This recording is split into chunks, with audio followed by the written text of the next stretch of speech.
అందరికీ నమస్కారం అండి.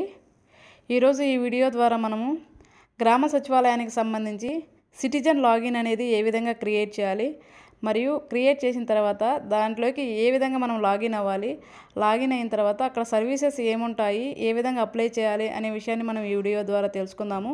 ముందుగా ఈ సిటిజన్ లాగిన్ యొక్క యూజెస్ ఏంటంటే, ఇంతకుముందు మనకి ఏదైనా ఒక సర్టిఫికేట్ కావాలంటే మనం ఖచ్చితంగా గ్రామ సచివాలయానికి అయితే వెళ్ళి డిజిటల్ అసిస్టెంట్ వారిని అడిగి క్యాస్ట్ లేదా ఇన్కమ్ లేదా వాటికి అప్లికేషన్స్ పెడితే వారు మనకు అప్లై చేసి సర్టిఫికేట్ అయితే డౌన్లోడ్ చేసి ఇచ్చేవారు. కానీ ఇప్పుడైతే మనకు ఆంధ్రప్రదేశ్ గవర్నమెంట్ సిటిజన్ లాగిన్ అని చెప్పి ఒక ఆప్షన్ అయితే ఇవ్వడం జరిగింది. ఈ సిటిజన్ లాగిన్ ద్వారా మనము మన ఇంట్లోనే కూర్చొని మన కంప్యూటరు లేదా ల్యాప్టాప్ లేదా మొబైల్లో అయితే మనము అప్లికేషన్స్ అనేది పెట్టుకోవచ్చు. దాని గురించి మనము ఈరోజు ఈ వీడియో ద్వారా తెలుసుకుందాము. ఇంకొకటి అంటే మనం మెయిన్ ఉద్దేశం ఏంటంటే, చాలామందికి కంప్యూటర్స్ మరియు ల్యాప్టాప్స్ అయితే ఉండవు, ఉన్నా కూడా అవైలబుల్లో ఉండవు. మ్యాక్సిమం అందరూ మొబైల్ ఫోన్స్ అయితే యూస్ చేస్తారు. కనుక మనము ఈ వీడియో ద్వారా మొబైల్లో సిటిజన్కి సంబంధించిన లాగిన్ అనేది ఏ విధంగా క్రియేట్ చేసుకోవచ్చు, మరియు అప్లికేషన్స్ అనేది ఏ విధంగా పెట్టుకోవాలి అనే విషయాన్ని మనము ఈ వీడియో ద్వారా అయితే తెలుసుకుందాము. మొదటగా మొబైల్ తీసుకొని క్రోమ్లోకి వెళ్ళేసి ఏపీ సేవా పోర్టల్ అని చెప్పేసి ఎంటర్ చేయండి. ఎంటర్ చేసి సెర్చ్ అయితే ఇవ్వండి. సెర్చ్ ఇచ్చినప్పుడు మీకు స్టార్టింగ్లోనే గ్రామ వార్డు సచివాలయం అని చెప్పి ఒకటైతే కనపడడం జరుగుతుంది. దానిపైన అయితే క్లిక్ చేయండి. అది క్లిక్ చేసిన వెంటనే ఏపీ సేవా పోర్టల్ అని చెప్పి మీకు మెయిన్ పేజ్ అయితే ఓపెన్ అవ్వడం జరుగుతుంది. ఇప్పుడు మీరు ఏం చేస్తారంటే, రైట్ సైడ్ కార్నర్లో 3 చుక్కలు ఉన్నాయి కదా, దాన్ని క్లిక్ చేసి డెస్క్టాప్ సైట్ అని ఉంది కదా, ఆ బాక్స్లో అయితే టిక్ ఇవ్వండి. ఇప్పుడు మీకు కంప్యూటర్లో ఏ విధంగా అయితే కనిపిస్తుందో ఈ పేజ్ అనేది మన మొబైల్లో కూడా ఆ విధంగా కనపడడం జరుగుతుంది. ఇప్పుడు చూడండి, ఏపీ సేవా పోర్టల్ ఇది. ఇప్పుడు రైట్ సైడ్కి వెళ్తే లాగిన్ అనే ఒక ఆప్షన్ అయితే ఉండడం జరుగుతుంది. ఆ లాగిన్ మీద క్లిక్ చేస్తే 2 ఆప్షన్స్ ఉంటాయి. ఒకటి సిటిజన్ లాగిన్, ఇంకొకటి వచ్చేసి ఎంప్లాయీ లాగిన్. ఈ ఎంప్లాయీ లాగిన్ అనేది గ్రామ వార్డు సచివాలయంలో పనిచేసేటువంటి సచివాలయ సిబ్బందికి మాత్రమే ఉంటుంది. ఈ సిటిజన్ లాగిన్ అనేది చెప్పి ఇది మన కోసం ఇచ్చిన లాగిన్ ప్రభుత్వము. ఇప్పుడు సిటిజన్ లాగిన్ అయితే క్లిక్ చేయండి. క్లిక్ చేసిన తర్వాత ఏపీ సేవా పోర్టల్ అని చెప్పేసి ఈ విధంగా అయితే కనపడడం జరుగుతుంది. నేను ఆల్రెడీ గ్రామవార్డు సచివాలయంలో ఎంప్లాయీని కాబట్టి నాకు ఆల్రెడీ లాగిన్ అయితే ఉంది. ఇప్పుడు ఇక్కడ సిటిజన్ కోసం కాబట్టి యూజ్ అనదర్ అకౌంట్ అని చెప్పి క్లిక్ చేయండి. ఇక్కడ క్లిక్ చేసిన వెంటనే సైన్ ఇన్ అని చెప్పి అడగడం జరుగుతుంది. ఆల్రెడీ మనకు లాగిన్ అయితే లేదు కాబట్టి ఇక్కడ క్రియేట్ 1 అని చెప్పి ఎంటర్ చేయండి. ఎంటర్ చేసిన తర్వాత ఇక్కడ మన ఈమెయిల్ అడ్రస్ ఇవ్వమని చెప్పి అడగడం జరుగుతుంది. మన ఈమెయిల్ అడ్రస్ అయితే ఇక్కడ ఎంటర్ చేయాలి.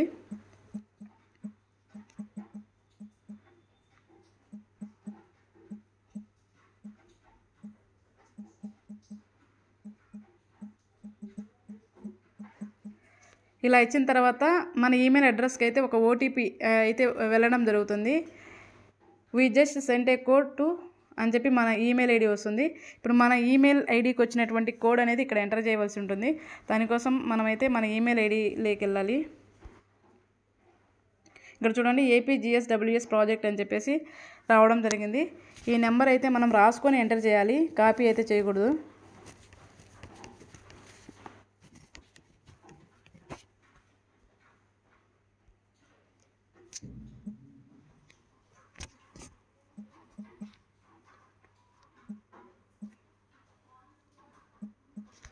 ఈ విధంగా ఎంటర్ చేసి నెక్స్ట్ అయితే క్లిక్ చేయాలి. క్లిక్ చేసిన తర్వాత పర్మిషన్స్ రిక్వెస్టెడ్ బై కొన్ని అడుగుతుంది, అవన్నీ మీరు చదివేసి యాక్సెప్ట్ చేయండి.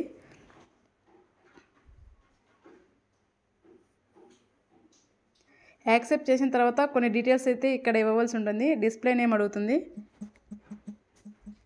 డిస్ప్లే నేమ్ ఇచ్చిన తర్వాత ఆధార్ నెంబర్ అయితే ఎంటర్ చేయవలసి ఉంటుంది.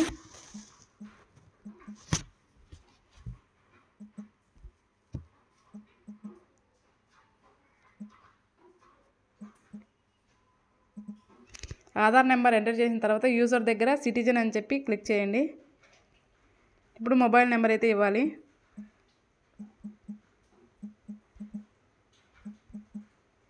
ఇచ్చి కంటిన్యూ అయితే క్లిక్ చేయండి.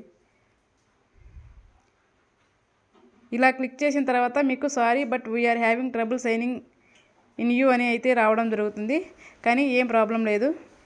మళ్ళీ తర్వాత మీరు అంతా బ్యాక్ అయితే వచ్చేయండి.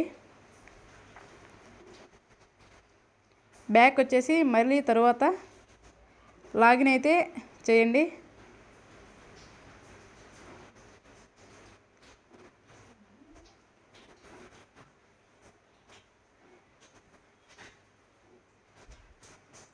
లాగిన్ తర్వాత బ్యాక్ వచ్చి మళ్ళీ మీరు లాగిన్ అని క్లిక్ చేసిన వెంటనే మీకు డైరెక్ట్ ఓపెన్ అవ్వడం అయితే జరుగుతుంది. ఇలా డైరెక్ట్ ఓపెన్ అయిన తర్వాత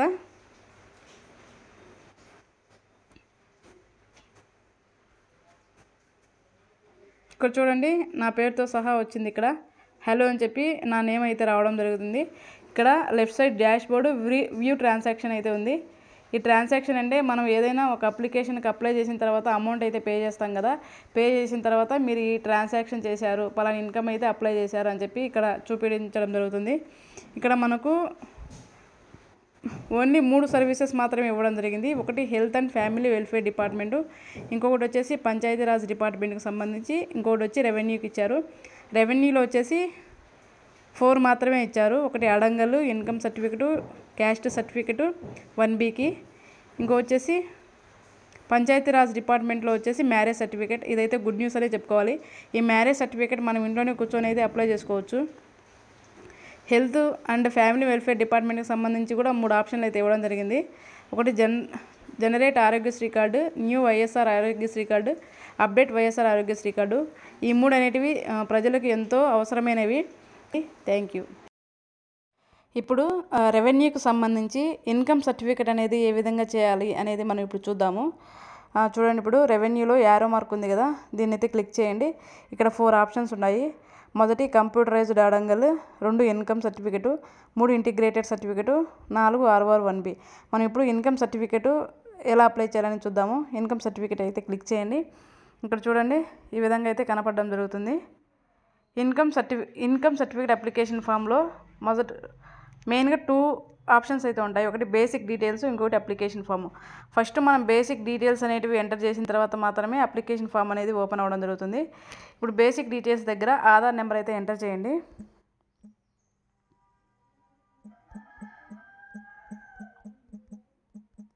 ఇలా ఎంటర్ చేసిన తర్వాత కిందనే ప్రీఫిల్ ఉంది కదా, దాని అయితే క్లిక్ ఇవ్వండి.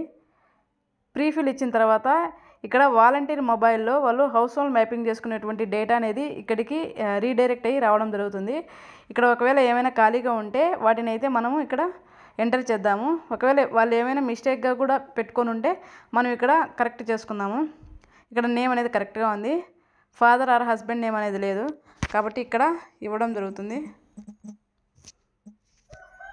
జెండర్, డేట్ ఆఫ్ బర్త్ అనేది కంపల్సరీగా ఖచ్చితంగా ఉందా లేదా అనేది మనం చూసుకోవాలి. డేట్ ఆఫ్ బర్త్ చూసుకున్నాము. క్యాస్ట్ అనేది చూసుకోవాలి. నెక్స్ట్ రిలీజియన్ హిందీ ఇవ్వాలి. క్వాలిఫికేషన్ ఏమైనా చదువుకుంటే చదువుకునేది రాయాలి. చదువుకోకుండా ఉంటే అదర్స్ అనే ఆప్షన్ ఉంటుంది, దాని అయితే క్లిక్ ఇవ్వండి. తర్వాత మెరిటల్ స్టేటస్ అనేది మ్యారీడ్ అన్మ్యారీడ్ అనేది ఉంటుంది. మ్యారీడ్ అయితే మ్యారీడ్, అన్మ్యారీడ్ అయితే అన్మ్యారీడ్, విడో అయితే విడో, అలా ఏదో ఒకటి ఆప్షన్ అయితే ఇవ్వండి. ఇప్పుడు మీ మొబైల్ నెంబర్ అనేది కంపల్సరీగా ఇవ్వాలి. ఈమెయిల్ అడ్రస్ అనేది ఇచ్చినా ఇవ్వకుండా ఏం కాదు. ఇక్కడ పర్మనెంట్ అడ్రస్ అనేది ఒకసారి చూసుకోండి. ఇంత కరెక్ట్గా ఉందంటే మీరు ఇప్పుడు ఉన్నటువంటి పర్మనెంట్ అడ్రస్సే ప్రజెంట్ అడ్రస్ అయితే ఇక్కడైతే క్లిక్ ఇచ్చేస్తే ఆ డేటా అంతా ఇక్కడ సేవ్ అవుతుంది. తర్వాత కంటిన్యూ అనేది ఎంటర్ చేయండి. కంటిన్యూ చేసిన తర్వాత ఇక్కడ అప్లికేషన్ ఫామ్ అయితే ఓపెన్ అవ్వడం జరుగుతుంది. ఇక్కడ చూడండి, అప్లికెంట్ డీటెయిల్స్లో applying for applicant income or parent income అని ఉంటుంది. ఇక్కడైతే కొంచెం గుర్తుపెట్టుకోండి, అప్లికెంట్ ఇన్కమ్ అయితే అంటే ఎవరైతే అప్లై చేస్తున్నారో వారికి మాత్రమే అప్లికెంట్ ఇన్కమ్ అని వస్తుంది. పేరెంట్ ఇన్కమ్ అంటే స్టూడెంట్స్ ఉంటారు కదా, ఎవరైనా పేరెంట్స్ మీద ఆధారపడి ఉంటారు కదా, వారికి మాత్రం పేరెంట్ ఇన్కమ్ అయితే పెట్టండి. ఫర్ ఎగ్జాంపుల్ ఒక స్టూడెంట్ ఉన్నారు, వారికి అయితే అప్లికెంట్ ఇన్కమ్ అని పెట్టకూడదు. ఎందుకంటే వాళ్ళు సంపాదించలేదు కదా, వాళ్ళ ఇంట్లో సంపాదించేది పేరెంట్స్ కాబట్టి పేరెంట్ ఇన్కమ్ అని అయితే పెట్టవలను. అది పెట్టిన తర్వాత రైస్ కార్డ్ నెంబర్ అయితే ఖచ్చితంగా ఇవ్వండి. ఎందుకంటే విఆర్ఓ గారు వారు చూస్తారు రైస్ కార్డు ఉందా లేదని. ఇన్కమ్ అనేది ఎవరికైతే రైస్ కార్డు ఉందో వారికి మాత్రమే ఇన్కమ్ సర్టిఫికేట్ అనేది రావడం జరుగుతుంది, అది గుర్తుపెట్టుకోండి. ఇప్పుడు ఇన్కమ్ సర్టిఫికేట్ డీటెయిల్స్ దగ్గర ఇక్కడ మీరు ఓన్లీ ఇన్కమ్ ఆన్ లేబర్ మాత్రమే ఇవ్వండి. 60,000 పైన 1 lakh బిలో మాత్రమే అమౌంట్ అనేది ఎంటర్ చేయండి. ఇచ్చిన తర్వాత ఇక్కడ రెవెన్యూ విలేజ్ వార్డ్ ఉంది కదా, అక్కడైతే మీ రెవెన్యూ విలేజ్ ఏదైతే అది అయితే ఎంటర్ చేయండి. ఎంటర్ చేసిన తర్వాత ఇక్కడ డాక్యుమెంట్ లిస్ట్ వస్తుంది. అప్లికేషన్ ఫామ్ అనేది కంపల్సరీగా పెట్టాలి. రైస్ కార్డు కూడా కంపల్సరీగా పెట్టాలి. ఈ 2 అయితే కంపల్సరీ, అంటే application form, Aadhaar card, rice card అనేది కంపల్సరీ. ఈ అప్లికేషన్ ఫామ్ అనేది ఇక్కడ అప్లోడ్ చేయండి. ఈ అప్లికేషన్ ఫామ్ అనేది ఖచ్చితంగా ఫైల్ అనేది 1 MB లోపల మాత్రమే ఉండాలి. ఆ పైన ఉంటే అప్లికేషన్ అనేది తీసుకోబడదు. ఇప్పుడు మీరు ఈ కాపీ అనేది ఏ విధంగా స్కాన్ చేసుకోవాలనేది ఇప్పుడు చూద్దాము. మీ మొబైల్ అయితే డాక్ స్కానర్ అనేది ప్లే స్టోర్లోకి వెళ్తే అవైలబుల్లో ఉంటుంది. దాన్ని అయితే డౌన్లోడ్ చేసుకోండి. ఈ డాక్ స్కానర్ అనేది క్లిక్ చేసిన తర్వాత ఇక్కడ కెమెరా ఉంది కదా, దాని అయితే క్లిక్ ఇచ్చి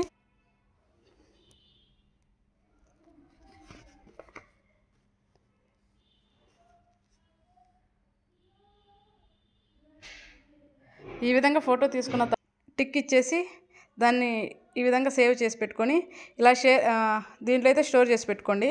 దాని తర్వాత మీరు మళ్ళీ ఈ విధంగా వచ్చిన తర్వాత ఇక్కడ బ్రౌజ్ అని క్లిక్ చేసి ఫైల్ అనేది ఎక్కడ ఉంది మీ మొబైల్ అనేది చూసుకొని అది ఓన్లీ 1 MB లోపల మాత్రమే ఉండాలి. దాన్ని అయితే తీసుకోండి.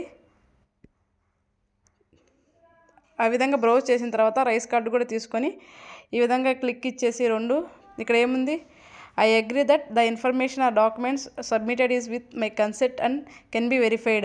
ఇవన్నీ నాకు తెలిసి ఈ ఇన్ఫర్మేషన్ అంతా పెడుతున్నాను, అంతా వెరిఫై చేసుకున్నాను అని చెప్పి ఇక్కడ ఉంది. ఈ 2 మీరు క్లిక్ చేసి షో పేమెంట్ అయితే పే చేయండి. చేసిన తర్వాత ఇక్కడ మీకు పేమెంట్ డీటెయిల్స్ అయితే రావడం జరుగుతుంది. ఈ పేమెంట్ గేట్ అవేలో ఇన్కమ్కి వచ్చి 50 రూపీస్ కదా, ఇక్కడ కంటిన్యూ పేమెంట్ అని అయితే ఇవ్వండి. ఇక్కడ మీకు ఆన్లైన్ మాత్రమే ఆప్షన్ ఉంటుందండి అప్లికెంట్ అనేవారికి. ఇక్కడ చూడండి, credit card, debit card, internet banking, wallet or cash cards, QR, UPI. ఇక్కడ QR కోడ్ అయితే ఎంచుకోండి, ఎందుకంటే ప్రతి ఒక్కరికి ఫోన్పే అనేది ఉంటుంది కదా. ఈ QR కోడ్ ఎంచుకున్న తర్వాత మీరు ఆ ఫోన్పే ద్వారా అయితే మీరు చేయొచ్చు, లేదా UPI అయినా ఎంచుకోండి. మీ UPI అంటే మీ మొబైల్ నెంబరు @YBL అట్లా వస్తుంది కదా, ఆ నెంబర్ ఎంటర్ చేసిన తర్వాత మేక్ పేమెంట్ ఇవ్వండి. మేక్ పేమెంట్ ఇచ్చిన తర్వాత మీకు ఒక రిసిప్ట్ అయితే రావడం జరుగుతుంది. ఆ రిసిప్ట్ సచివాలయంలో కూడా మీకు ఇస్తారు కదా, ఆ రిసిప్ట్ అయితే స్క్రీన్షాట్ తీసి పెట్టుకోండి. ఈ విధంగా అయితే మనము క్యాస్ట్ లేదా ఇన్కమ్ ఏ సర్టిఫికేట్కైనా మనం అప్లై చేసుకోవచ్చు ఇంట్లోనే కూర్చొని. నాకు తెలిసి మీకు ఇన్ఫర్మేషన్ నచ్చిందని అనుకుంటున్నాను. ఒకవేళ మీకు ఇన్ఫర్మేషన్ నచ్చితే మన వీడియోకి అయితే లైక్ చేయండి మరియు మన ఛానల్ని సబ్స్క్రైబ్ చేయండి. Thank you.